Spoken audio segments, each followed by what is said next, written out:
And good afternoon, wherever you may be. I'm Pete Peterson, Dean of Pepperdine's Graduate School of Public Policy, welcoming you here. Coming to you live from Pepperdine's campus in Malibu, California, leading the next webinar in our Politics and Pandemic series.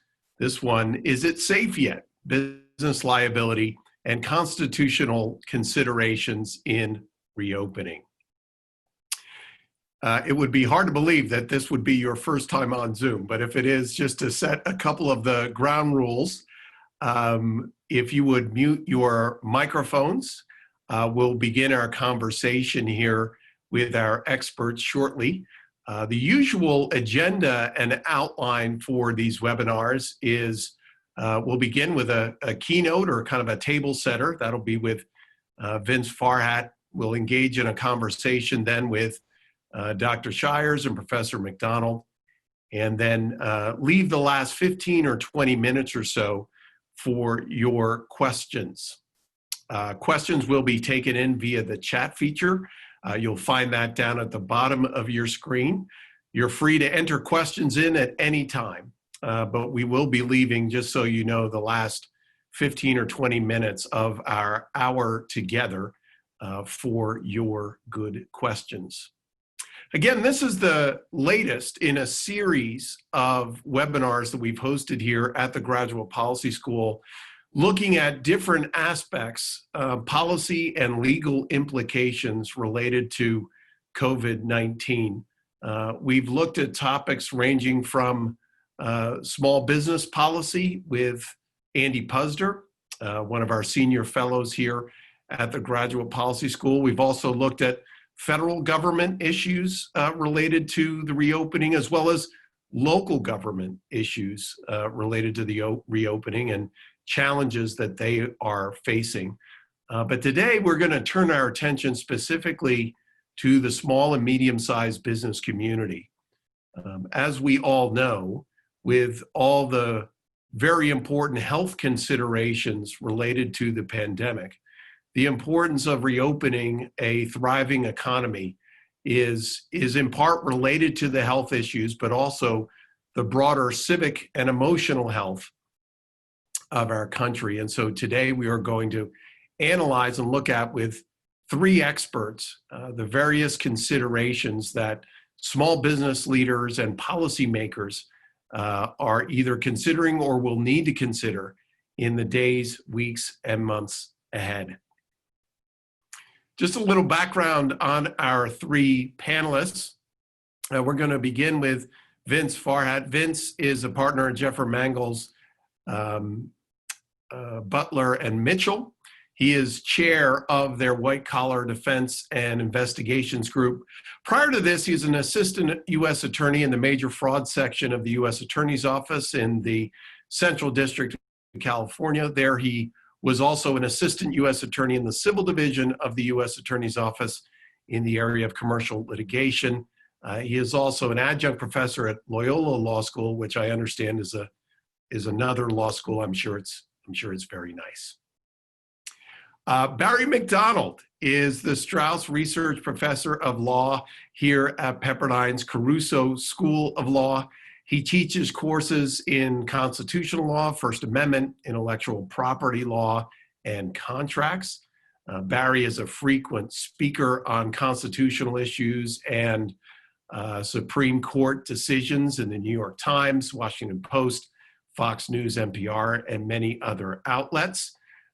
Prior to his time here, looking back, he clerked for Chief Justice Rehnquist back in '89 and '90. Also had public service in the U.S. State Department. He had private sector experience as well at Gibson, Dunn, and Crutcher. And finally, Dr. Mike Shires. Mike is an associate dean for strategy and special projects here at Pepperdine's Graduate School of Public Policy.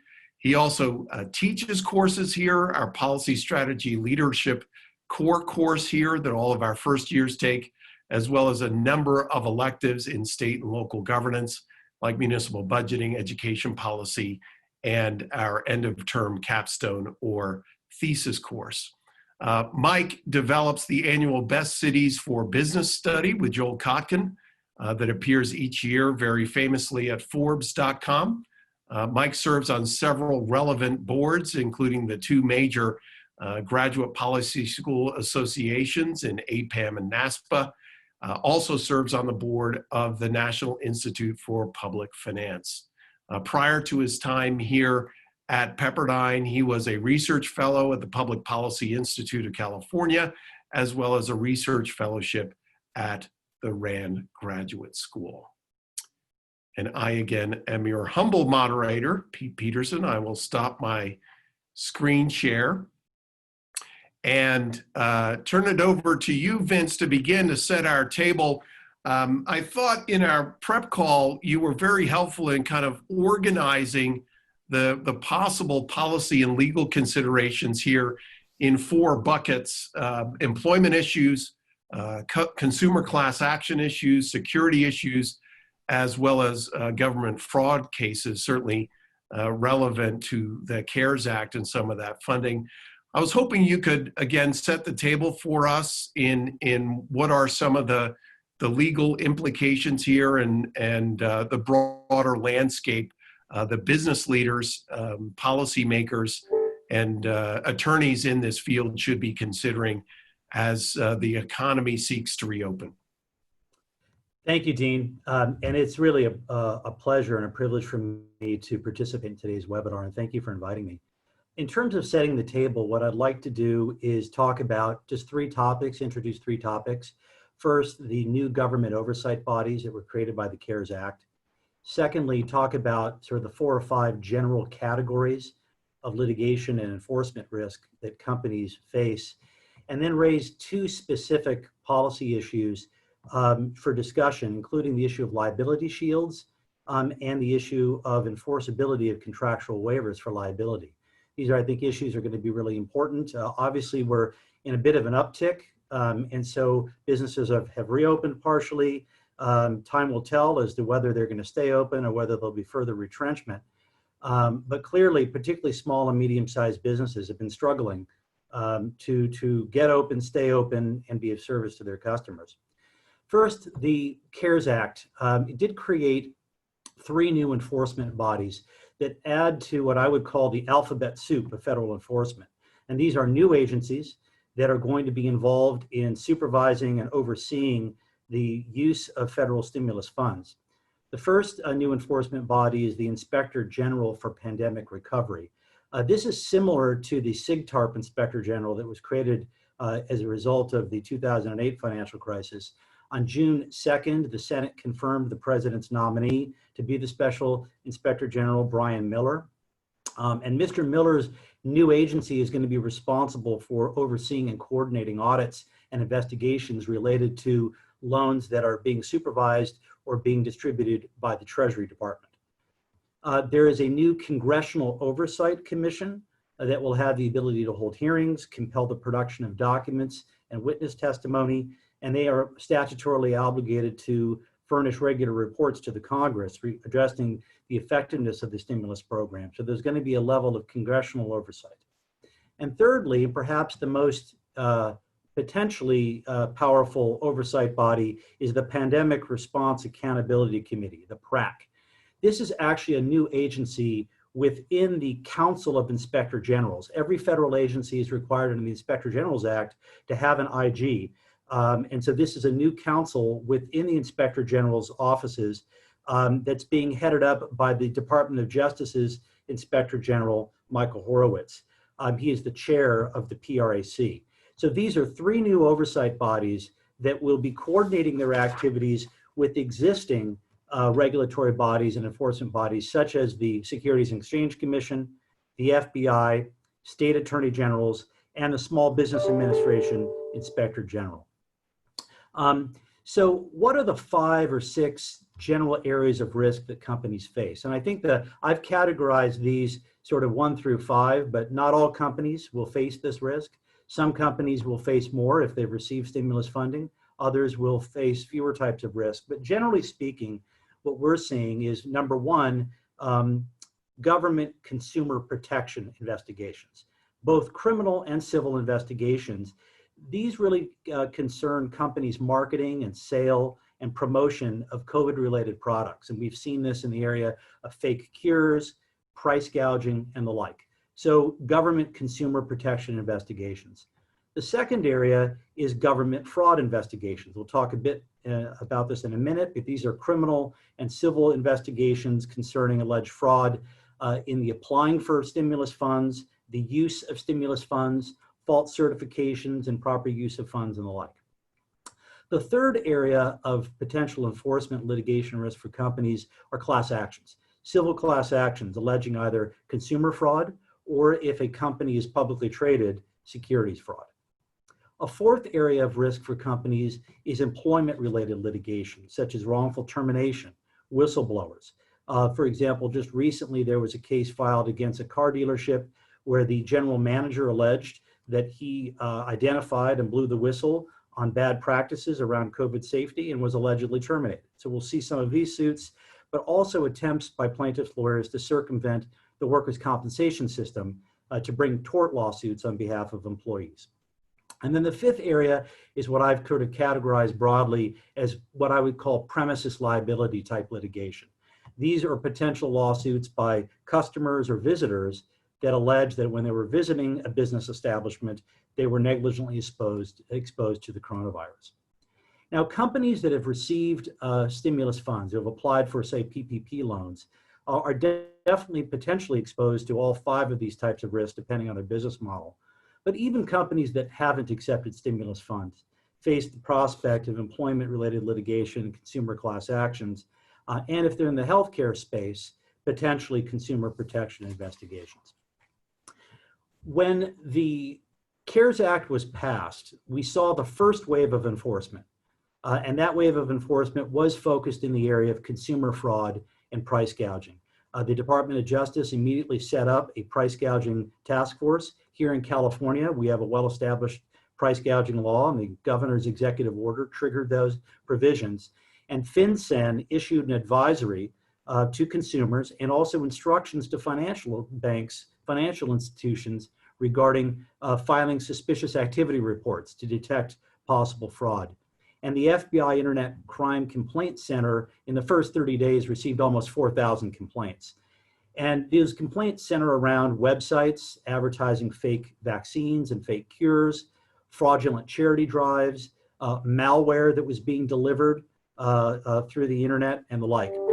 A recent criminal example is on June 12th, here in our district, a federal grand jury indicted a Huntington Beach man on fraud charges alleging that he solicited people around the nation to invest in companies that were marketing pills that were supposedly preventing coronavirus infections. So this first wave of enforcement was both criminal and civil. Within the last really 6 to 8 weeks, we've now moved to the second wave of enforcement, and this is financial frauds and fraud on the government. And this primarily focused on individuals and companies who have accepted stimulus funds. We saw this shift. It occurred very quickly. DOJ filed charges just in the last 8 weeks against 12 different defendants, or 12 different sets of defendants in 12 cases. But I would note that these cases are what we would call the low-hanging fruit. These are cases involving really egregious conduct, where maybe somebody set up a fake company and didn't use the funds for which they were supposed to be using the funds. What we're going to be seeing in the future, and what should be concerning to business owners that accepted PPP funds, is the more difficult cases. You know, the Government Accounting Office just noted in a report just last week that the PPP program faces significant risk of fraud because of confusing rules. And if you've been a business owner that's applied for a PPP loan or any sort of CARES Act funding, you'll notice that there's really the rules and the guidance memos have been a moving target. And the concern that I'm seeing with clients is that people acting in good faith, applying for these programs, and then unfortunately perhaps making mistakes in bookkeeping or record keeping, face the prospect of expensive audits and investigations. Nearly 75% of the loans in the first PPP wave involved less than 150,000. As of the second wave, 90% were small loans, And this suggests that companies are applying for loans and seeking forgiveness of government programs who have never really been government contractors. And it's a real concern. And of course, the government has a variety of both criminal and civil enforcement tools. Civil enforcement tools include the False Claims Act and FIREA, which has a very long statute of limitations. Notably, today is the deadline to apply for PPP funding. There's still apparently, according to the Wall Street Journal, a significant amount of money left, $100 billion. So it remains to be seen whether the Congress will reopen the application period. The category 3 is consumer investor class actions. We're already seeing class actions, one filed against Inovio Pharmaceuticals relating to claims allegedly that the company made involving the development of vaccines. Carnival Corporation, the cruise company, has been sued, a putative class action against cruise passengers, by cruise passengers alleging negligence. Amazon, eBay have all been hit with consumer class actions. And then lastly, SEC enforcement. Like the FBI, the Securities and Exchange Commission has seen a spike in COVID-19 whistleblower complaints.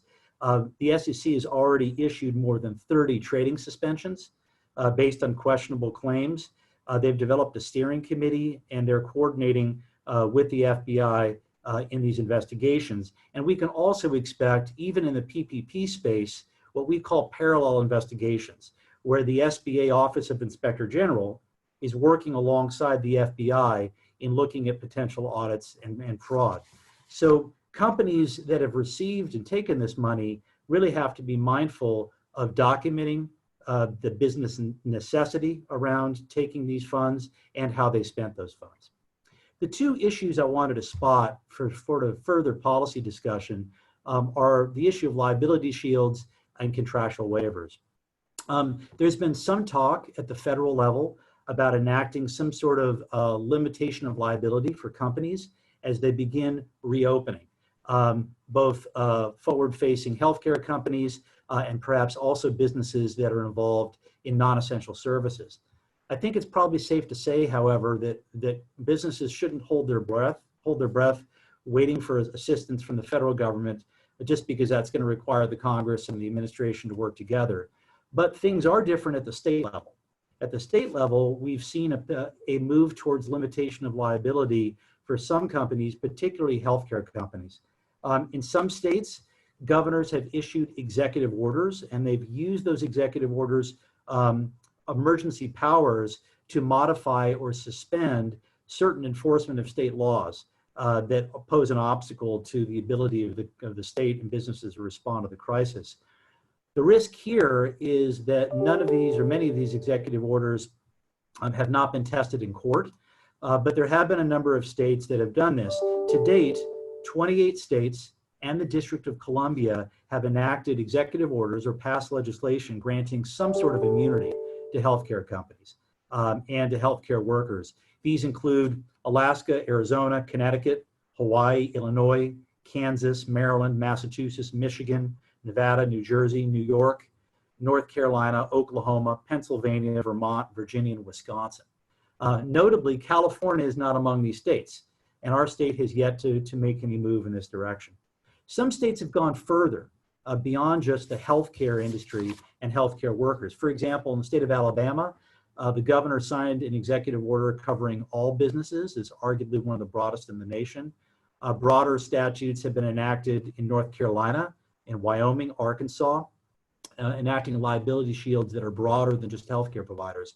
And on June 18th, the governor of Iowa signed into law legislation that contains liability protections that were advocated by a business group called the American Tort Reform Association. But notably, even these broader liability shields do require a company to act in good faith. The question is, should California consider taking similar steps? There are pros and there are cons, but it's an issue that's going to be debated hotly in the coming months as companies deal with the very real risk of potential employment claims and consumer claims. The second issue I wanted to just put on the table for further discussion is whether courts will be able to enforce contractual liability waivers. Some of you watching the news when the president had a campaign rally a week or so ago in Tulsa, it was widely reported that people were asked to sign waivers of liability. So if you were exposed to the coronavirus, you would not be able to bring a case. This is a real issue beyond just the campaign context for restaurants and hair salons, nail salons, companies that are deemed non-essential that are now operating. This is almost a theory of premises liability. If a customer comes into a business, does the business have the right to have them sign a waiver that says that they're waiving any potential liability for negligent exposure to the coronavirus?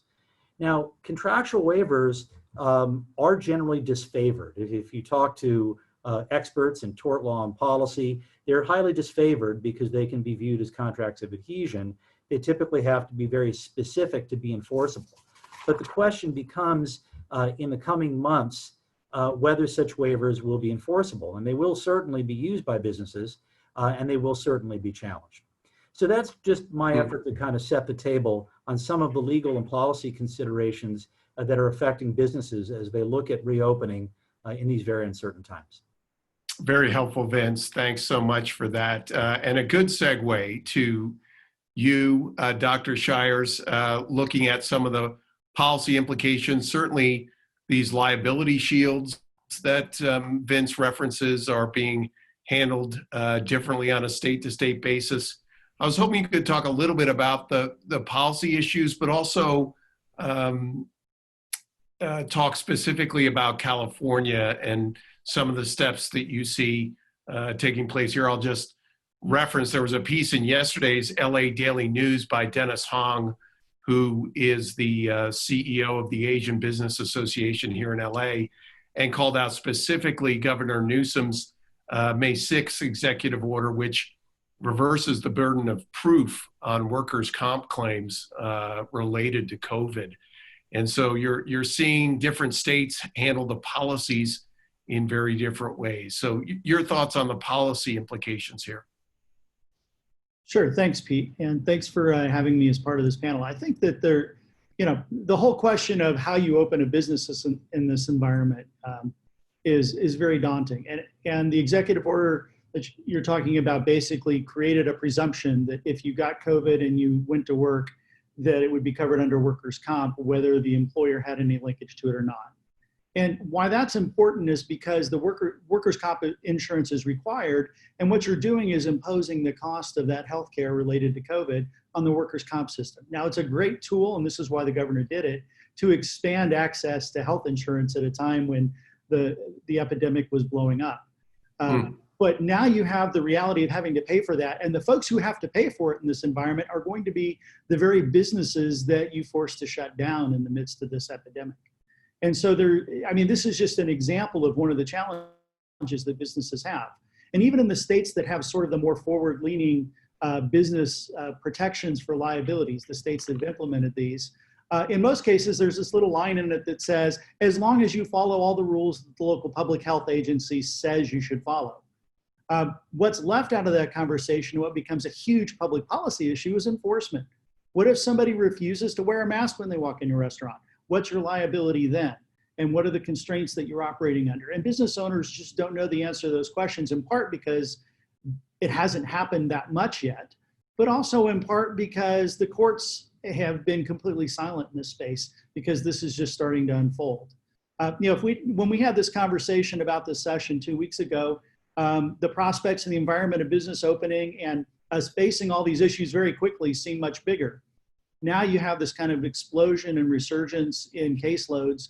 And so, there's almost a sense and a sigh of relief, I think, in legislature, I don't have to deal with this yet. But in fact, this is exactly what's happening. These surges are happening because people are in public spaces interacting. And so one of the big challenges for businesses is going to be, what is their responsibility for protecting the public? And then second, and simultaneous, I guess not second, because equally important, what is their responsibility for protecting their workers? And while all the businesses are following the guidance, we don't know if that's enough, and we don't know in the litigation environment what the courts are going to decide is adequate and appropriate in each case. A lot of the protections, Vince talked about 28 states. Almost all of those states, there are a couple exceptions, but almost all of those states were very focused on healthcare workers.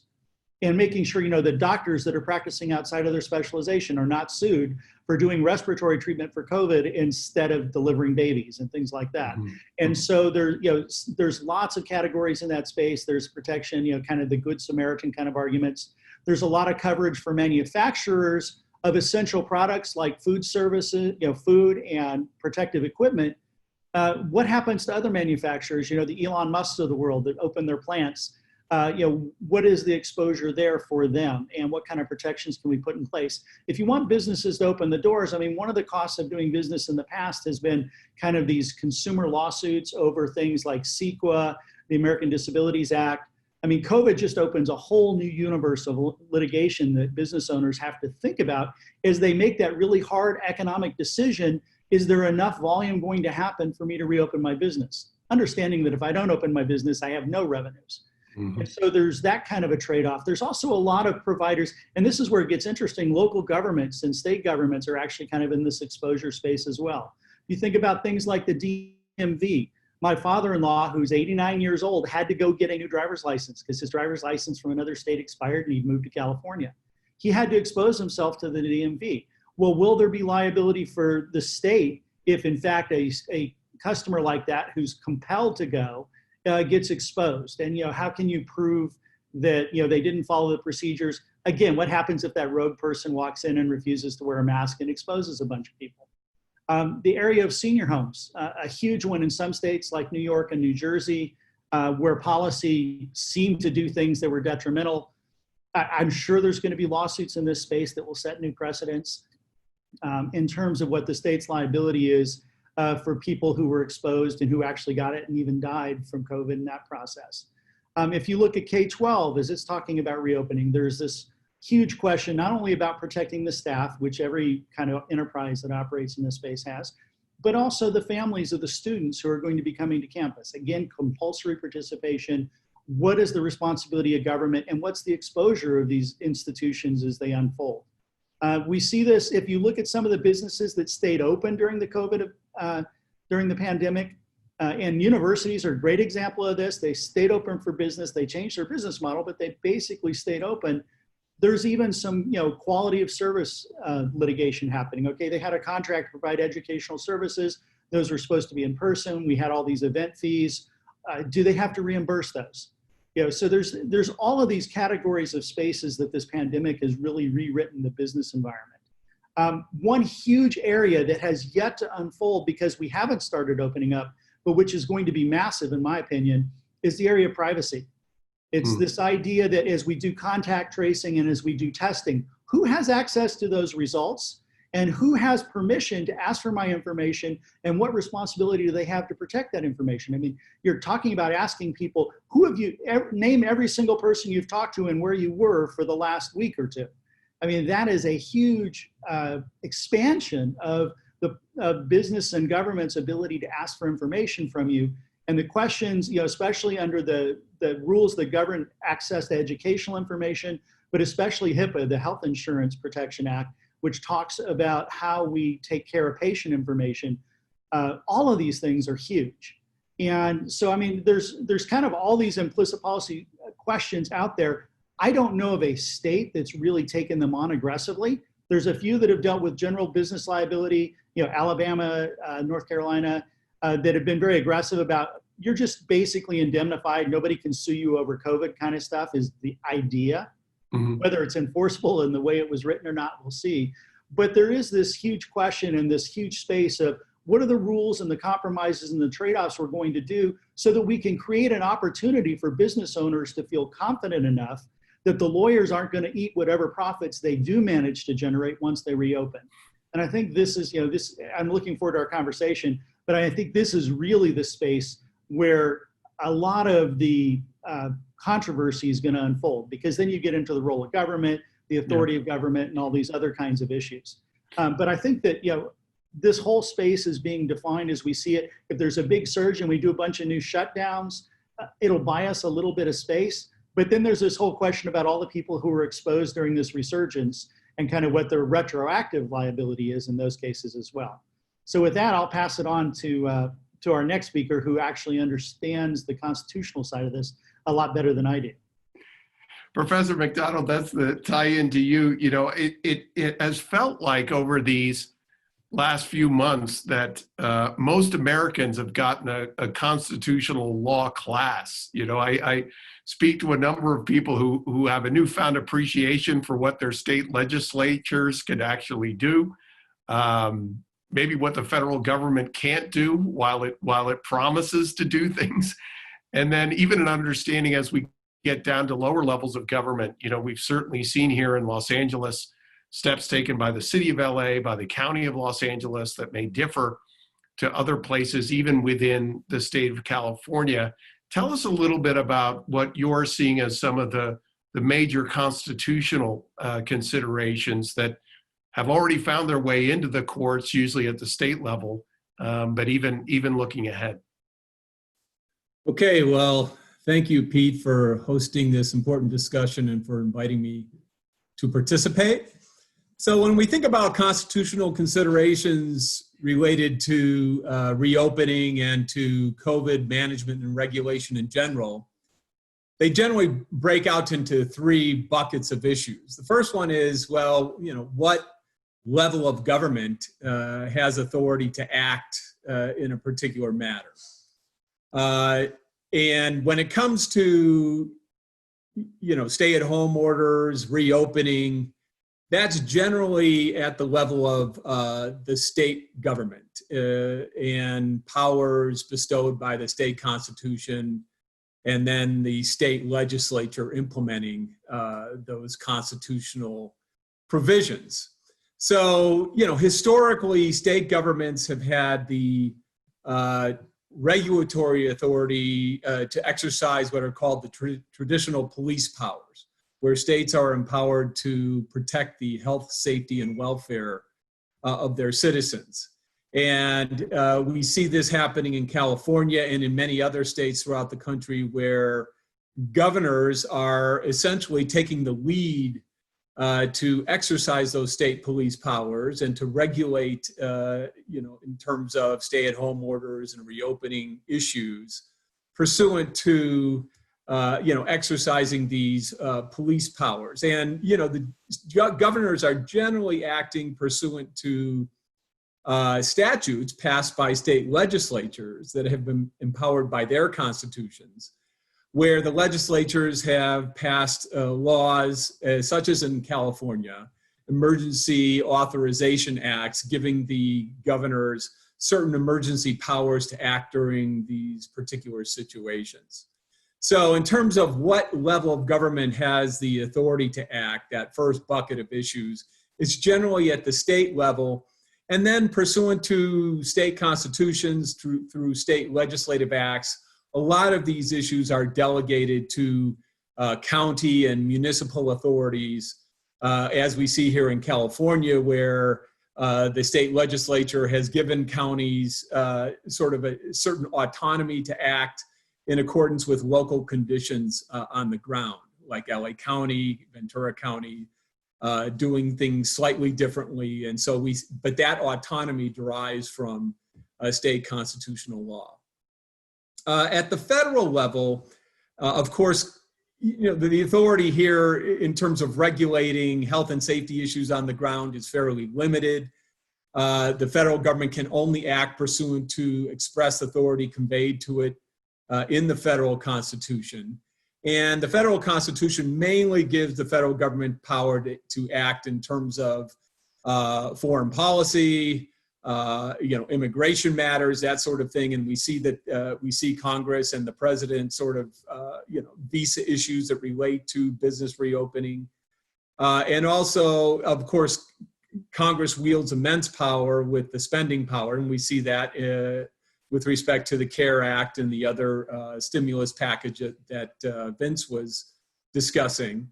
So the federal government, you know, can certainly affect COVID management in the different states, but you know, its authority here is fairly limited. The most of the regulatory power here and the constitutional authority is at the state level and what they delegate to their municipal subunits. Now we see President Trump, making different claims about having authority over reopening issues and so forth.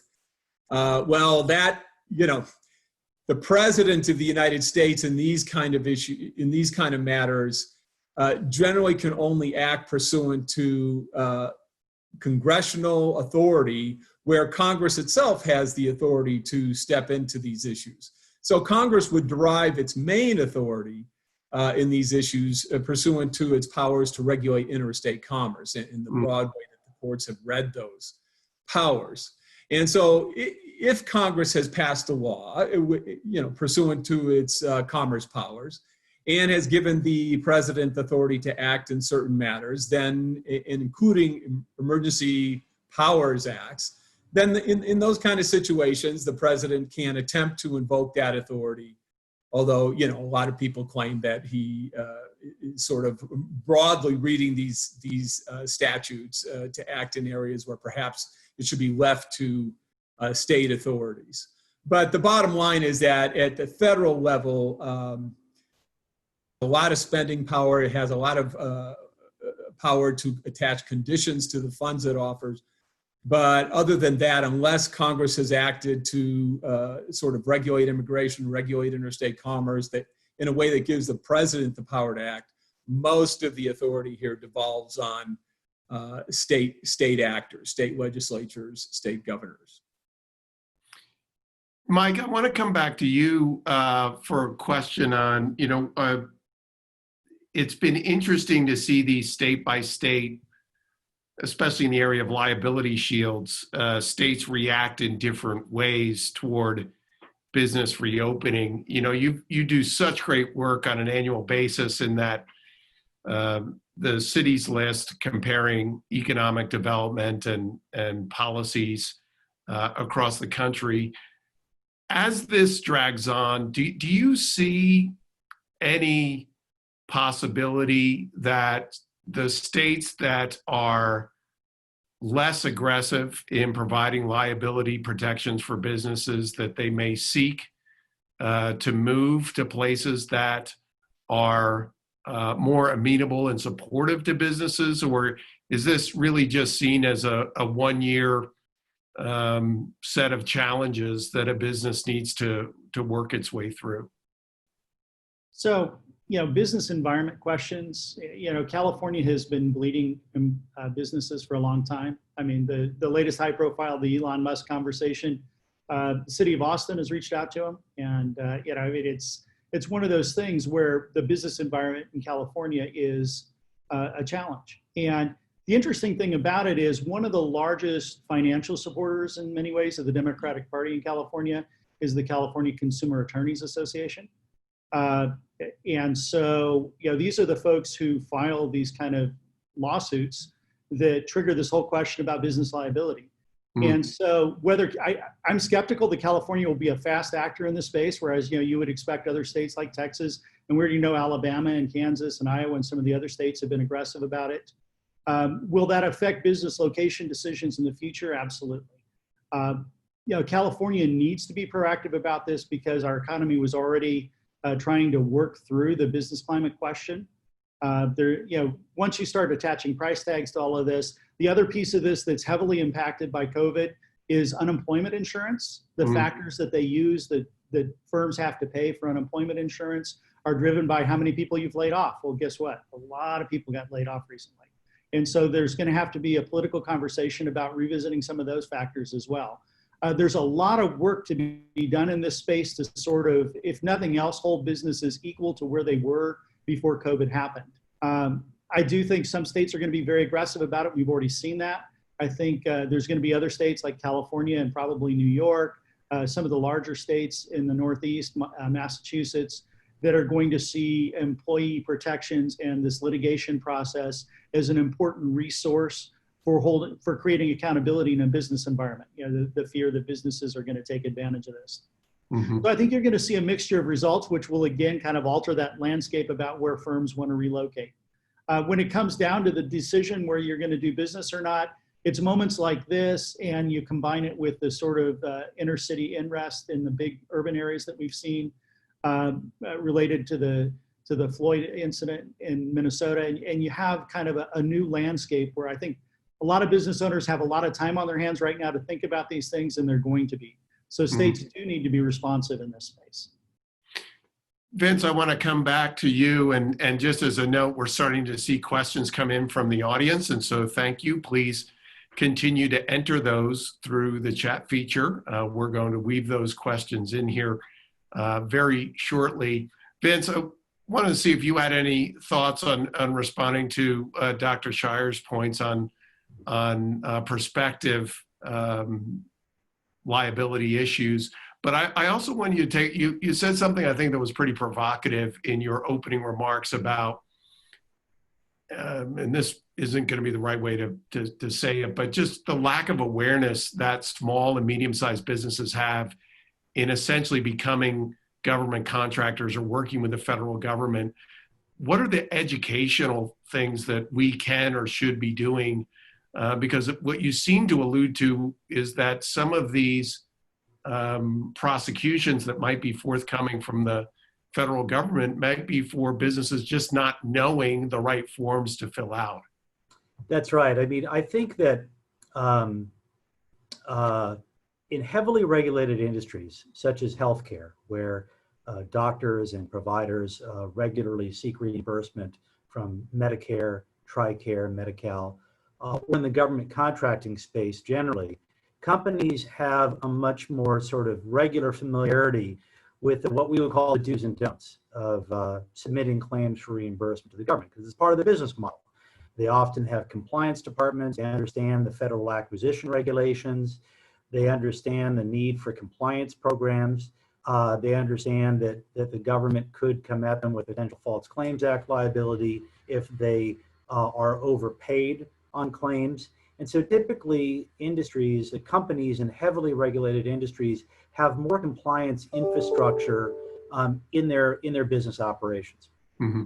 On the other hand, companies that have been primarily servicing customers in the private sector, whether they be hair salon or real estate companies, the companies that employ huge numbers of people in our state, have never really had that privity of contract with the government. They've never been in the supply chain for government contracts. And they are, while mindful of general consumer liability laws and mindful of good practices around sales and marketing, don't have any experience in dealing with compliance issues around the receipt and spending of government money. Mm-hmm. The challenge that the PPP loan faces, the recipients of those loans face, is that first you have to certify the eligibility for those loans. The lenders are largely exculpated from liability because it's kind of as presented. So the lenders, don't have to do a lot of due diligence. It's really up to the business owner to certify that they need the money and that they meet the requirements. Then if they seek forgiveness, they have to meet certain requirements. And if they are forgiven, if the loan is forgiven, that converts from a loan to really a direct government grant. There is an enormous amount of political pressure to ensure that there is not waste and abuse in the system.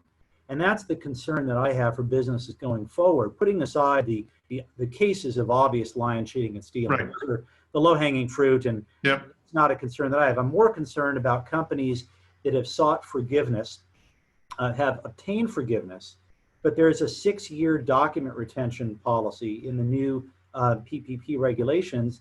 And then in a few years, once the government's done with the low-hanging fruit, they start looking at everybody else. Mm. Now, early on, there was some guidance in the SBA regulations issued and Treasury's regulations that loans under a certain threshold were not scrutinized, but the government backpedaled on that. So what I'm advising clients to do now is to be proactive. If you're a company, whether you're a mom and pop or a mid-sized company, and you've obtained PPP financing, you're thinking about seeking forgiveness, take a look now at the requirements and begin documenting how you're spending that money. Because when investigators and auditors look at the paper trail, contemporaneous documentation is much more credible than after the fact documentation. And unfortunately, we're going to have millions. We have millions of businesses that are now essentially government contractors. And with that comes the risk of criminal investigation, False Claims Act investigation, FIREA investigation, and it can be daunting. But there's a real need for the stimulus funding. Companies should apply for it and have received it, and they shouldn't be dissuaded from making a business decision to take the money. But what I'm doing is advising clients to be really careful about how you document, how you spend that money. And it is very concerning because there will be investigations of companies that are factually and legally innocent, but they'll still have to incur the expense of responding to those investigations. Professor McDonald, I want to come to you with a question from the audience, Daniel Klein, and I'll just read the question straight out. There has been a lot of discussion of what the federal government should be doing during the pandemic and the states. Is it the best use to have 50 different states operating in each of their own interests, or should the federal government centralize minimum standards for managing the pandemic or business reopening and have the states make their own decisions about actually going further? And before tossing it to you for your thoughts, I know that we've had instances even within states where, say, for example, like Wisconsin, where the governor went forward with a closing policy, and the state courts got involved to essentially overturn that. So to Daniel's, I think, fair point. This is kind of the genesis of our constitutional republic. Is it possible for the federal government to set minimum standards that the state would have to follow? Or are we just going to continue to see advisories coming from the federal government with states essentially setting their own reopening policies?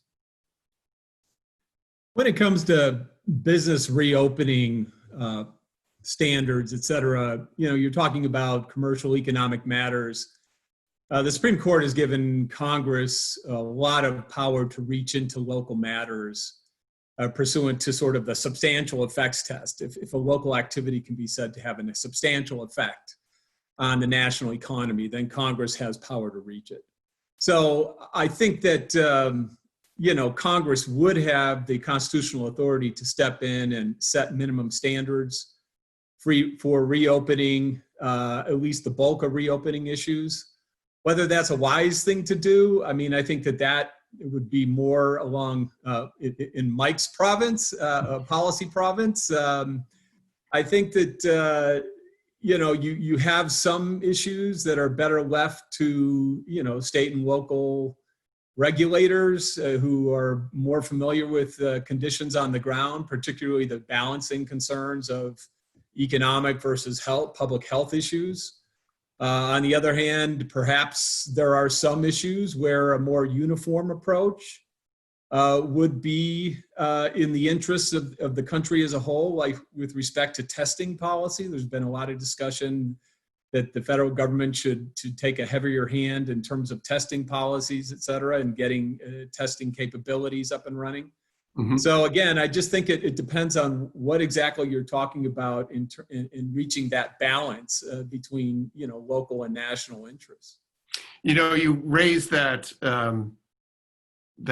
Youngstown Steel case in our prep call. It's interesting that we're going back to New Deal era court decisions at a time when these questions about the federal government's role versus the states versus localities are really so operative. I wondered if you could talk a bit about that Wisconsin decision, which, again, to take Daniel's good question down to another level, we actually saw a dispute within a state where one branch, essentially the executive branch and the governor, had made a decision around reopening or the lack thereof, and the court stepped in to overturn that. Can you talk a little bit about what happened in that instance? Yeah, so I mentioned 3 buckets of issues, and I didn't get to the last 2 because I was running over time and I wanted to save time for the audience to ask questions. But the second bucket is, once you determine which level of government is the appropriate actor, then the question is, did they have power to act in a particular way, in particular actions that they took? And in Wisconsin, you had the governor, as the governor has in a lot of different states, issuing stay-at-home orders and then making exceptions and then, gradually reopening, this phased reopening sort of thing.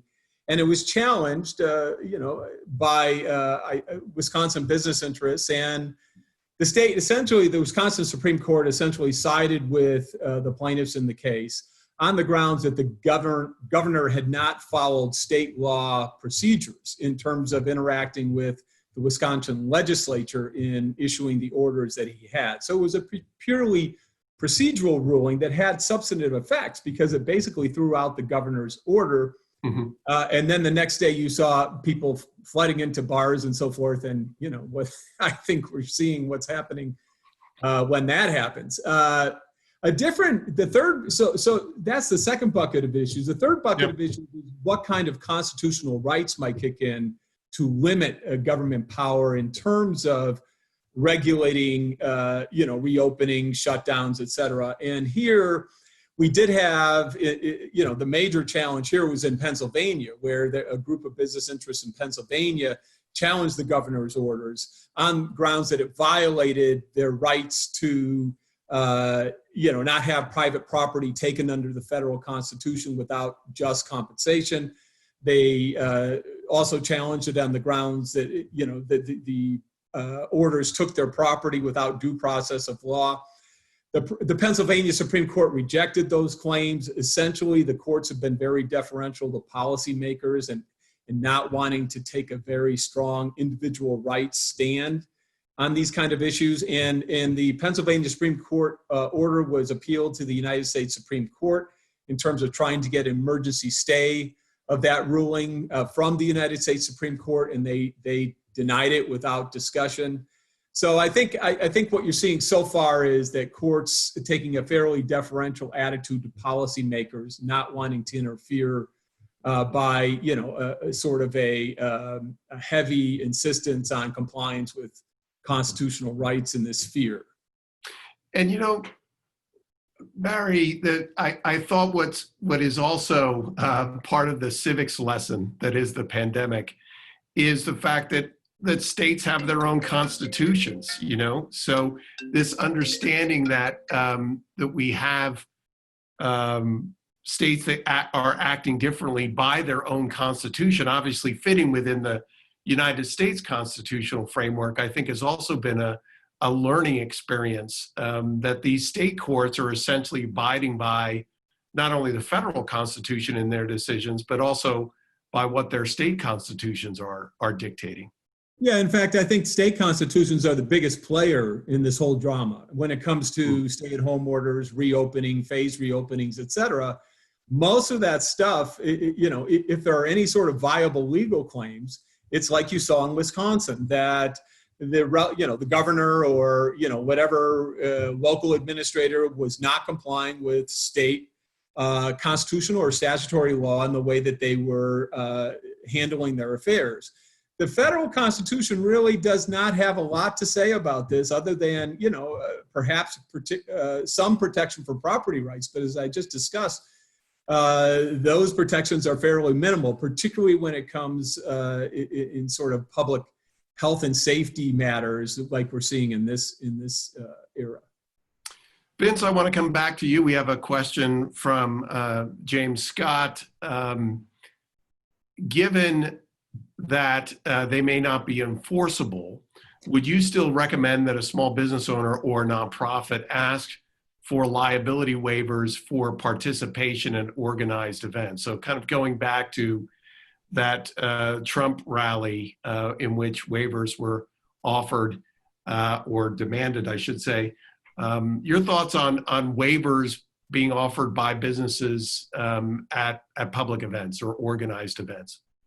So I think my first reaction is consult with a lawyer. If your company's considering doing this, this is not I can't give an off-the-cuff answer, because it's going to depend in part on the nature of your business and how you interact with people at a public in a public forum.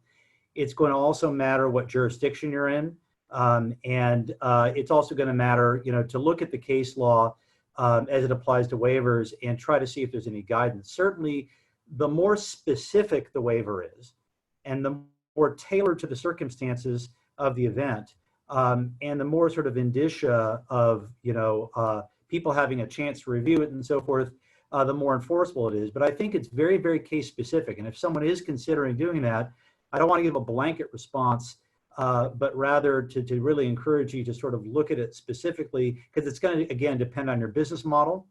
It's going to depend on your regulatory obligations and what regulatory sphere you're under and what jurisdiction you're under. And it's really going to be very, very fact specific and very case specific as to whether that would be enforceable. And there may be certain industries that just decide that since there's a good faith requirement regardless, they're just not going to do it. And I know that some businesses, I have clients that have worked extremely hard to develop very specific and very thorough reopening plans.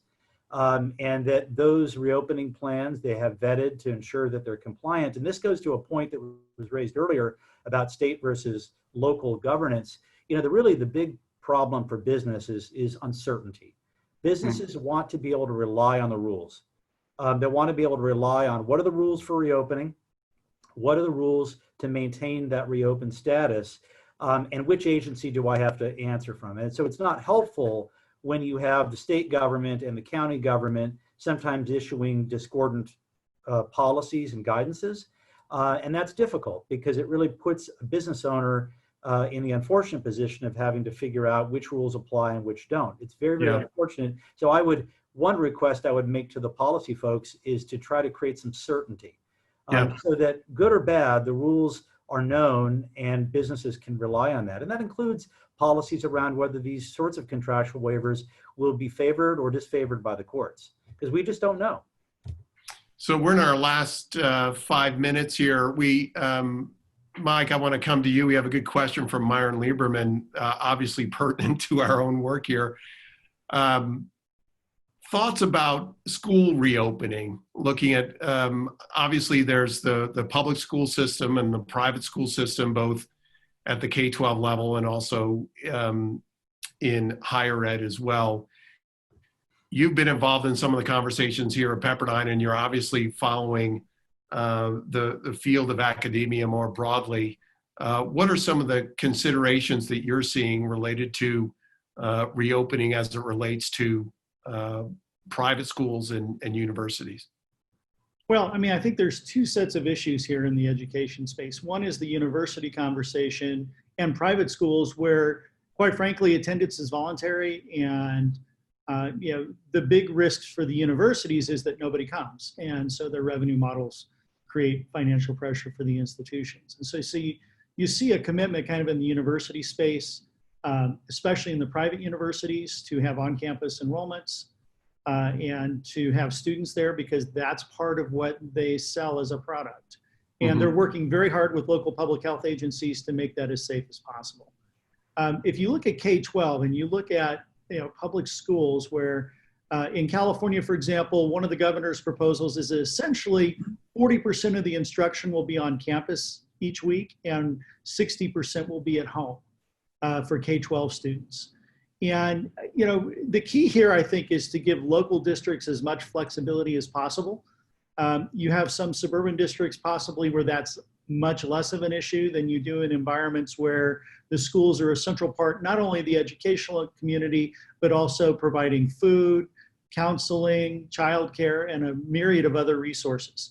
One of the things that we know from this pandemic so far is that children are not particularly affected by the mortality of the disease, but there's ample evidence that they can transmit it. And so that creates different issues for different communities. And so it really is incumbent on school districts. Now, one of the challenges school districts have, and one of my frustrations in some ways with the K-12 response, has been, we're going to start off with a question about what this means to collective bargaining. School is 2 months away. We need to sit down with everybody who's affected, not just the union leaders and not just the district administrators.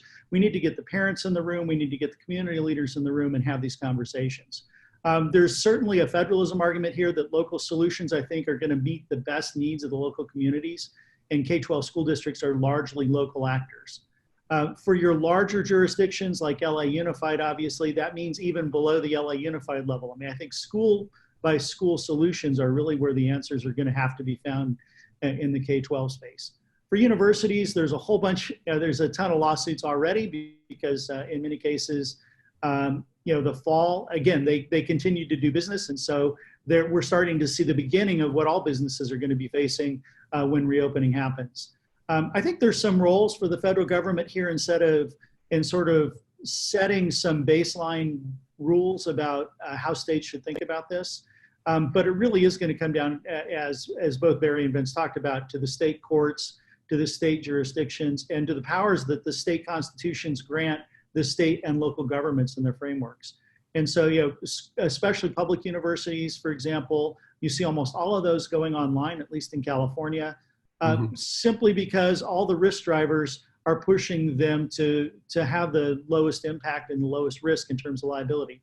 I think you're going to see the private universities much more responsive to the student families and more focused on what the needs of the students are and how they can satisfy the needs of those communities. With the resurgence in the environment, it may all be a moot question, as our public health officials will probably have the final word in all of this. But that's really where we are right now. Well, that takes us right to time. I want to thank Vince. Thank you so much for your time and expertise here.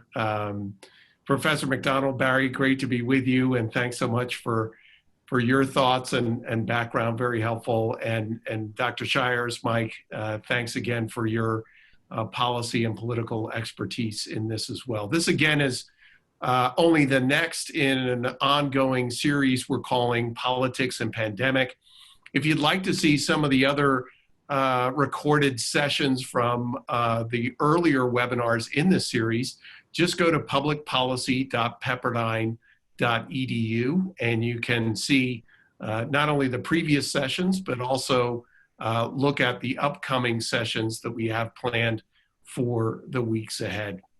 So once again, thanks so much for your time. Following this, within 24 hours, all of you are going to get a link to this recorded session. We ask that you feel free to share that out. We've seen several of our webinars after we've had them live receive thousands of views by others who have watched them later. And so we definitely welcome you sharing links to this session with others.